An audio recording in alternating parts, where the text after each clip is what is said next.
अस्सलामु अलैकुम नाज़रीन कराम, नई वीडियो में आपको खुश आमदीद कहते हैं। एजेंसियों का जाना माना टाउट इसराइल पहुंच गया है। आखिर ऐसा कौन सा पैगाम है जो लेकर इसराइल जाना था, इस पर बात करते हैं और आपको बताता हूं कि वो कौन सा टाउट है। लेकिन इससे पहले एक मुलाकात का जायज़ा लेते हैं।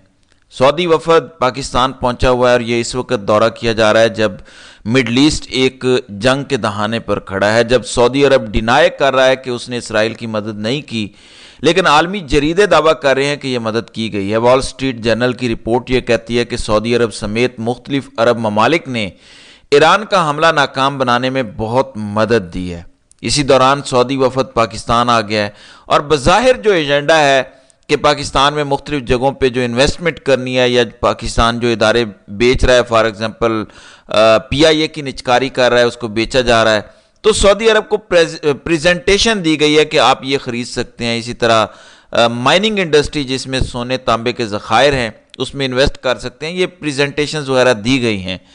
लेकिन जो इसके अंदर बात पिन्हा नज़र आई है उस पर आपने गौर करना है। सऊदी अरब के शाही ख़ानदान के एक ज़रिए ने एक जरीदे को अपना नाम जाहिर न करने की शर्त पर बताया कि अगर इसराइल पे हमला ना होता 7 अक्टूबर को, यानी ईरान ने जो स्पॉन्सर किया हमला वो ना होता, तो हम इसराइल के साथ ताल्लुकात बनाने जा रहे थे, नॉर्मलाइज करने जा रहे थे, यानी इसराइल को तस्लीम करने जा रहे थे।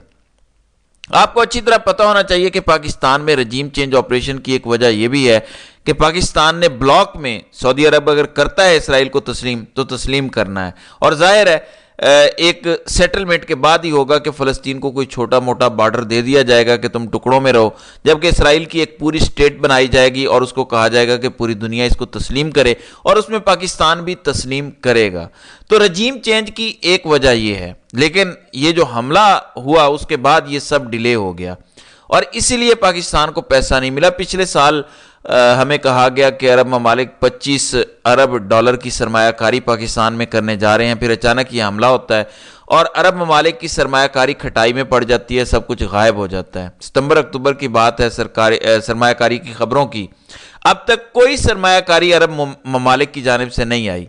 अब दोबारा ये जो आए हैं एक फाइनल सेटलमेंट होनी है, और मैं अभी एक जरीदे का पढ़ रहा था उसमें वो ये कहता है कि एक सेटलमेंट होनी है और अमेरिका इंतखाबात की वजह से असर और रसूख इस्तेमाल करने की पोजीशन में नहीं है, जबकि अरब ममालिक अपना असर और रसूख इस्तेमाल करके एक सेटलमेंट करवाएंगे, यानी इसराइल को तस्लीम किया जाएगा ब्लॉक के तौर पर, अरब ममालिक जो रह गए हैं और पाकिस्तान और बाकी ममालिक भी, और इस तरीके से एक छोटा सा खिता बना दिया जाएगा फ़लस्तीन के नाम से। तो ये कोशिश अब अरब ममालिक करेंगे। तो ये दौरा आपने इस तनाजुर में देखना है। अगर इसराइल ईरान पर हमला कर देता है, मुझे नहीं पता उस जंग का क्या होगा, क्या ईरान रिटेलिएट करेगा, लड़ सकेगा, माफ़ी मांगेगा, लेकिन अगर ये नहीं होता इसराइल और ईरान के दरमियान तो फिर अरब ममालिक आगे बढ़ेंगे, अमेरिका की पीछे से बैकिंग होगी और ये एक सेटलमेंट की तरफ मामला जाएगा अगले चंद माह या अगले साल 1.5 साल में, और फिर तस्लीम करने की बारी आ जाएगी। इस सिलसिले में मुलाकात को आपने गौर से देखना है। फिर एक उड़ती उड़ती खबर है, इसको आप रूमर कह लें, जिस पर मैं तफसील से आगे बात करूंगा, कि इमरान खान से कहा जा रहा है, पहले कहते थे कि 3 साल आप इस हुकूमत को चलने दें, तब तक कोई जलसा जुलूस रैलियां ना करें, हुकूमत गिराने के लिए लॉन्ग मार्च ना करें, आपको छोड़ देते हैं, रिहा कर देते हैं। अब ये सुनने में आया, ये मैं नहीं कह रहा, ये पाकिस्तानियत के नाम से एक ट्विटर अकाउंट है, उसने कहा है कि सरकारी ज़राए से उन्हें पता चला है, वो ये कहते हैं कि अब 3 साल के बजाय 2 साल पे इस्टेब्लिशमेंट आ गई है। कह रहे हैं इमरान खान से कि इस हुकूमत को 2 साल चलने दें, इस तरह आप जलसे भी करें लेकिन लॉन्ग मार्च आप नहीं करेंगे, हुकूमत नहीं गिराएंगे, ये सेटअप 2 साल आप कम अज कम चलने दें। इन 2 सालों में आपने डॉट्स कनेक्ट करने हैं कि अगर ये बात कही जा रही है तो 2 सालों में होना क्या है।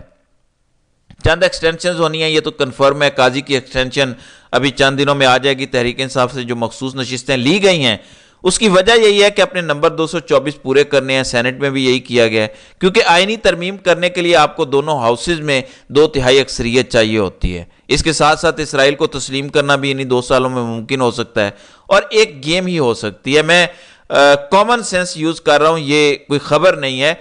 आप भी मुझे बताएं कि आपकी क्या राय है इसमें। जब इस हुकूमत से इसराइल को तस्लीम करा लिया जाएगा तो इस हुकूमत को मुल्क दुश्मन करार दे के लात मारी जाएगी। ادارہ پھر وہیں کھڑا ہوگا کہ ہم محب وطن ہیں، سیاستدانوں نے سودا کیا ہے اور یہ گیم بڑے عرصے سے ڈالی جا رہی تھی۔ دیکھیں کھیل کچھ اور ہے، دکھایا کچھ اور جا رہا ہے۔ یہ ایک بندے کی آپ تصویر دیکھیں، یہ بندہ اسرائیل میں پہنچا ہے، اس کا نام احمد قریشی ہے۔ یہ پہلے پی ٹی وی میں کام کرتا تھا، یہ 23 مارچ کی پریڈ میں کمنٹری بھی کرتا رہا ہے، یہ ایجنسیوں کے بہت قریب ہے۔ یہ جاب کیا کرتا ہے؟ یہ اسٹریٹجک سٹڈیز اسلام آباد یا انڈیا سٹڈیز سینٹر یعنی بھارت کشمیر والے معاملات پر ایڈوائزری بورڈ کا ممبر ہے، یعنی یہ حکومت پاکستان سے تنخواہ لیتا ہے، تو یہ ایک حکومتی اہلکار ہے۔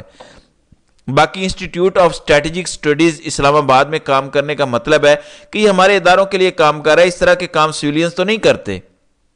اب اگلی بات بڑی اہمیت کی حامل ہے۔ یہ شخص ٹویٹ کرتا ہے کہ میں نے یروشلم کو بہت پرامن پایا ہے، آج رات اسرائیل میں میں نے لینڈ کیا ہے۔